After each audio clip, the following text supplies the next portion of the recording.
Bem, bom dia pessoal. Eu e a Giovana preparamos uma formação para vocês que é Brincadeiras e Interações Ecológicas. Para fazer essa formação, a gente se baseou em dois livros, que a gente buscou. Um é o Vivências Integradas com o Meio Ambiente, que tem 4 autores, que são veterinários, biólogos, que atuam com a educação ambiental em espaços como zoológicos, unidades de conservação e escolas. E o outro é o Vivências com a Natureza, que é um livro que foi trazido para cá, traduzido, que é do professor Joseph Cornell, que também é bem influente na área da educação ambiental, na educação não formal. Além desses livros, a gente levou em consideração, mas a gente optou por não trazer, esses outros 3 que também tratam do brincar, só que mais com a ênfase da criança produzindo o seu brinquedo. A gente achou bem interessante as considerações que esses livros trazem, mas a gente pensou de trazer em outro momento, que não esse, porque ele aborda uma forma diferente do que a gente vai falar aqui agora. E o outro é do Parlendas, que são contações de histórias, que também é muito interessante para o que a gente vai abordar, só que ele também tem outro enfoque ali, mais do mediador falando, e da criança sendo ali o espectador, ouvindo. E então, como a ideia é um pouquinho diferente aqui nessa formação agora, a gente resolveu reservar esses outros livros para a gente trazer em outras formações que também vão ser importantes. Então, quando a gente fala das brincadeiras e interações ecológicas, a gente tem o brincar como elemento central, como instrumento pedagógico de ensino-aprendizagem. E aí, nessas referências que a gente trouxe para construir essa formação de hoje, tiveram 2 passagens que eu achei bem interessante de fazer a leitura aqui para a gente dar início a esse momento. Então, a primeira é: acreditamos que o lúdico seja o mais próximo do espontâneo. O conhecimento adquirido pelo experimentar, que é o modelo da criança, é mais forte e transformador por ser mais criativo. E, enquanto brincamos, agimos de modo dinâmico e sentimos diretamente os ciclos e processos naturais. As crianças compreendem e se recordam melhor dos conceitos quando elas aprendem pela experiência pessoal direta. E aí, nesses livros, uma coisa bem interessante que é trazida é sobre o estudo das estratégias para assimilação de novos conceitos. Então, ele traz, vou trazer de forma bem breve, de que quando a gente só fala, quando a gente só ouve ou quando a gente só vê, a porcentagem de assimilação desses conceitos que são trazidos pela criança, elas são muito baixas.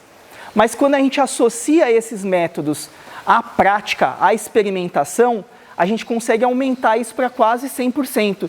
E isso traz mais significado para aquilo que a gente está querendo passar e para a criança também entender e se envolver com aquele conteúdo que a gente está querendo falar. Então, isso está muito associado também ao construtivismo. O lúdico, ele é um enquadramento dentro do construtivismo. E assim, trazendo de forma bem breve, o que é o construtivismo? A criança ela tem um papel central nesse processo de ensino-aprendizagem. E ali a gente fornece os meios para que, com a interação com o ambiente, ela consiga construir o conhecimento. Não existe a transmissão de conhecimento, existe a construção através da interação e a criança é protagonista desse processo e nós somos apenas os mediadores, os facilitadores. Acho que isso foi trazido, reforçado muito bem com a Fabi e com a Nath, mas acho que é interessante, antes da gente começar a falar, da gente trazer novamente essa ideia. E aí, qual que é o objetivo dessa formação? Primeiramente, é a gente refletir no que a gente faz no dia a dia, porque vocês principalmente lidam diariamente com isso, a gente sempre tem que usar o lúdico, as brincadeiras, então isso está já internalizado na nossa forma de atuar. Então é para a gente refletir sobre o que a gente já faz e também compartilhar visões. Por que eu digo isso? Eu e a Gi, nas conversas que a gente teve para construir esse material para vocês, a gente compartilha de algumas coisas e talvez vocês não concordem com algumas coisas, mas isso serve mais para a gente realmente conversar e ver o que é aplicável dentro do que a gente vai falar. Em trabalhos anteriores, né, principalmente na construção de um projeto político-pedagógico, eu tive contato com um conceito dentro da educação ambiental que eu não conhecia, eu não sei se vocês conhecem, eu gostaria de trazer, que é o conceito de utopia. O que vocês entendem por utopia? Se alguém quiser compartilhar, assim. Não precisa aprofundar muito, não. Mundo perfeito. Mais alguém quer trazer alguma? Algo inalcançável. Então, esses dois conceitos são centrais quando a gente fala de utopia de forma geral. E aí, o que eu aprendi na educação ambiental, eu acho que na educação, né, como um todo, é que utopia, na verdade, é alguma coisa para a gente se inspirar. É alguma coisa que faz a gente se mover em direção a algo que a gente vê como ideal, mas não como algo inalcançável, mas para a gente mudar a nossa prática e tentar sempre melhorar. Então, é algo para a gente se inspirar. E aí, quando eu trago isso das visões, né, talvez muitas vezes seja uma coisa que a gente pense, poxa, mas isso é inviável, né? Tem vezes que não dá para fazer isso, e a gente sabe. Só que é mais no sentido de refletir mesmo, e a gente sempre tentar, né, se inspirar e aí, em novas ideias, né, em conceitos que tragam algo a mais para a gente. E por fim, é ampliar o repertório de dinâmicas que a gente pode fazer ao longo das visitas que a gente tiver aqui na EMEA, tá? Nos tempos que forem possíveis. E aí, qual o objetivo das brincadeiras? Como eu disse, né, é a interação com o meio que faz a criança associar, construir e ter novas ideias. Então, é principalmente estimular e conduzir o despertar para as problemáticas ambientais, é sensibilizar através da interação e envolvimento, é criar a situação ou experiência na qual o meio seja educador, né? Porque nada é mais assim, que dê mais aprendizado para a gente do que a gente observar a vida acontecendo. E por fim, né, provocar a reflexão e o pensamento crítico, fazer a criança se colocar num lugar e pensar, né, no que poderia ser diferente, o que eu poderia fazer, mais ou menos isso. E aí, qual que é o nosso papel, né, como educador? A gente traz nesses livros aqui, né, o que a gente leu, e na forma de 5 regrinhas básicas que eu achei interessante, né, de trazer, assim, a Gi também, né, concorda, né, Gi? Se você discordar, pode falar. Mas pela conversa que a gente teve, né, a gente compartilha essa visão. Primeiro, ensinar menos e compartilhar mais. O que significa isso? Às vezes, não é a gente saber o nome de uma coisa, assim, ser uma enciclopédia, vamos dizer assim, que vai trazer a criança para a gente, mas é o que desperta de sentimento. O que aquela árvore desperta de histórias, de repente, de coisas que a gente já viveu. Então, isso é muito importante, né? Ser receptivo. Ser receptivo é a gente estar atento, né? Sempre disposto a ouvir. Às vezes, a turma, ali tem muita criança ou é muito agitado, às vezes a gente não consegue dar atenção para o grupo de forma geral. A gente, assim, instintivamente, dá atenção para aquelas crianças que estão mais próximas. Mas é legal a gente sempre pensar em distribuir esse olhar, né? Contemplar quando alguém estiver com a mão levantada, não deixar isso passar. É difícil, mas eu acho que é válido. Concentrar a atenção da criança. Então, desde o começo, a gente ditar o ritmo que vai ter essa visita. A gente pensar como que a gente pode fazer com que essa criança perceba esse ambiente que ela está entrando. Porque muitas vezes ela está adaptada só a ser passiva, só a usar um sentido. E aí cabe a gente estimular isso. Outra, observar e sentir primeiro antes de qualquer coisa. Às vezes a turminha está muito agitada ou elas estão muito apáticos. Então isso vai diferenciar a abordagem que a gente vai fazer, a brincadeira que a gente vai propor. Isso, novamente, né, num mundo ideal, mas que a gente, né, tenha isso em mente. E, por fim, proporcionar um clima de entusiasmo. E aí eu trago uma visão que a gente pensou que talvez, né, enfim, aí cada um, né, vê como reflete nisso. A gente pensou que talvez, no momento inicial, quando a gente é recebido, né, talvez o não, ele seja muito, assim, impactante, sabe? Então, a gente acha que talvez nas dinâmicas, né, na recepção, a gente tente prezar assim, por palavras que não sejam tão limitantes. Porque a criança está aqui para se divertir, ela está aqui para sentir, é uma educação não formal. Né? Ela não está em sala de aula que ela não pode fazer nada, ela tem que ficar na sua posição só ouvindo, de forma passiva. Aqui, o intuito, pelo que a gente entende, é fazer ela ter um aprendizado de forma ativa e interagindo com o meio. Então a gente acha que o não, às vezes, ele é muito... ele restringe muito, ele é muito impactante para o momento inicial da visita. E aí, quando a gente vai trabalhar essas brincadeiras, os autores desses livros, eles trazem uma coisa bem interessante, que são as operações do pensamento. Ou seja, cada faixa etária vai ali ter uma dessas operações mais fortes dependendo da idade. Então, é legal que a gente pense em todas elas, tenha tudo isso em mente para a gente saber como que a gente pode abordar. É legal a gente trabalhar de diferentes formas uma mesma dinâmica, por exemplo, mas focando em operações diferentes, né? Então a gente tem comparação, resumo, observação, classificação e as demais. E aí, né, a gente tem as nossas brincadeiras, que a Gi vai apresentar para vocês de forma geral, né, todas elas, e aí depois, nada melhor, né, do que, como eu falei, né, a gente interagir com elas para poder aprender. Tem a brincadeira do encadeamento, ele desperta entusiasmo nas crianças e é uma questão de adaptação, fala sobre o ambiente que a criança vai estar. Então a gente pode fazer em qualquer lugar da EMEA, precisa ter de 3 ou mais participantes e a partir de 5 anos. E a única coisa que a gente vai usar é o rolo de barbante.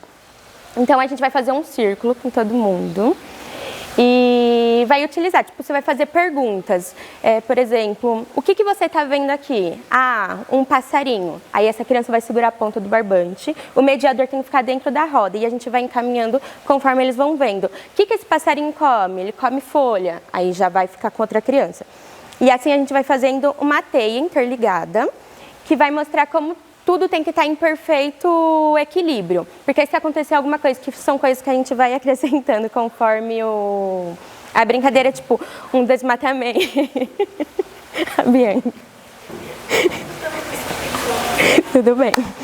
Se acontece alguma coisa de uma árvore cair, qualquer coisa que a gente pode trazer um elemento mesmo e vai afetar os demais. Então uma pessoa vai soltar o barbante. Todo mundo que olha começa a rir, Rafael.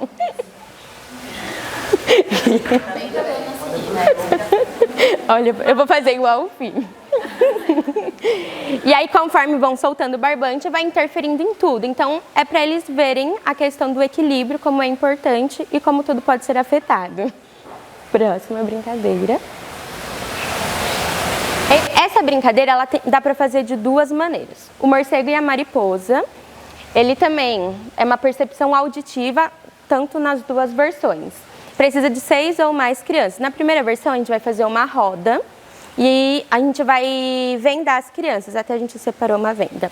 Vai vendar uma criança que vai ser o morcego e as demais vão ficar em círculo e vai ter até 2 mariposas. Tem que ter mais de uma mariposa dentro. E com a percepção da audição, eles vão ficar falando entre si, conforme o morcego encosta no círculo, as crianças vão dar uma empurradinha para ele voltar para dentro. Que a intenção é o morcego pegar as mariposas. Da ecolocalização. E o da árvore e morcego é a mesma percepção, só que as crianças vão fazer fileiras, certo? Vai fazer fileiras de árvore e o morcego tem que achar a caverna. Uma criança vai ficar no fundo, sendo a caverna. Conforme ele chama, vai respondendo as árvores até ele conseguir ser guiado para a caverna. Alguma colocação? Essa é fácil, que dá para usar até as plaquinhas que a gente já tem pronto.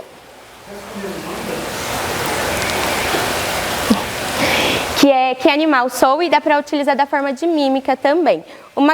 O grupo pode ficar sentado e uma criança vai colocar uma plaquinha de algum animal nas costas, por exemplo. E através de perguntas com respostas de sim ou não, tem que adivinhar o animal que ela é. Ou o grupo não vai saber qual é e a criança vai saber o bichinho. E aí, através de mímicas, eles vão descobrir também. O Senhor Dorminhoco, ele envolve também um grupo grande, precisa, e vai utilizar a venda. O dorminhoco fica sentado, a gente pode dar algum objeto, algum elemento natural, uma folha, uma pedra, tanto faz, e ele tem que proteger aquilo, só que ele fica vendado a maior parte do tempo. E as crianças vão fazer um círculo em volta, só que eles só podem andar em linha reta em direção ao dorminhoco.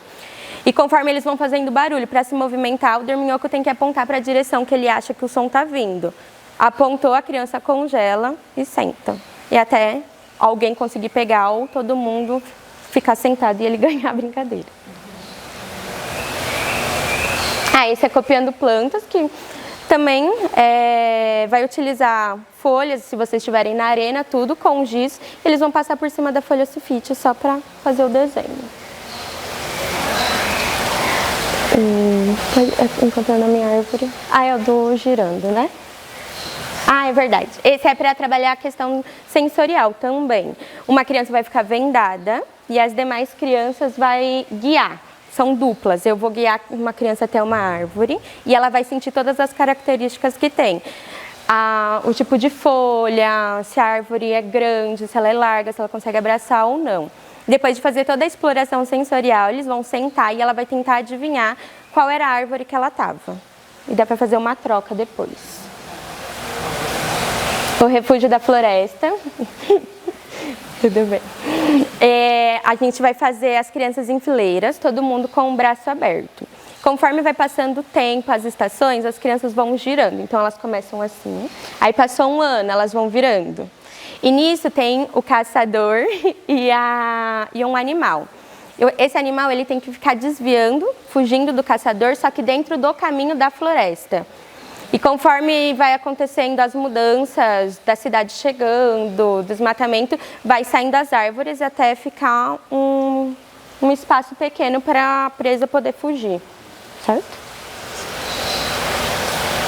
Pular elástico, dá para andar com ele no bolso também, e é bem tranquilo. Precisa de 2 pessoas para ficar em cada ponta do elástico. Uma criança pula, conforme vai errando, dá para fazer até, vai sentando e trocando. E o poema dobrado que é... Eu quis trazer o poema dobrado porque é uma prática que eu já fiz e dá resultados muito bonitos, assim, sabe? Eu já trabalhei no grupo de educação ambiental também na época da faculdade, e essa atividade, ela faz com que a primeira criança, ou de repente você, dê um start de começar uma frase observando o ambiente. Por exemplo, que sentimentos que esse espaço que você está aqui agora te traz? Aí você vai e escreve no chão ou em qualquer lugar com giz. E aí vem uma segunda criança e escreve em seguida com base no que o outro escreveu.